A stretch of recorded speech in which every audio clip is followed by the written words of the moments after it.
ଆପଣ ଦେଖୁଛନ୍ତି ପାତ୍ରପୁର ସମାଚାର।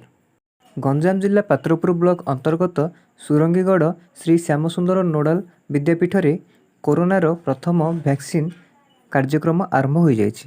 କରୋନାର ପ୍ରଥମ ଟିକା ଦିଆଯାଇଛି। ଏହି ଟିକାକରଣ ଅବସରରେ ଅଙ୍ଗନବାଡ଼ି କର୍ମୀମାନେ ଏବଂ ପାତ୍ରପୁର CHCର ସମସ୍ତ ମେଡ଼ିକାଲ ଷ୍ଟାଫମାନେ ସାହାଯ୍ୟ ସହଯୋଗ କରିଛନ୍ତି।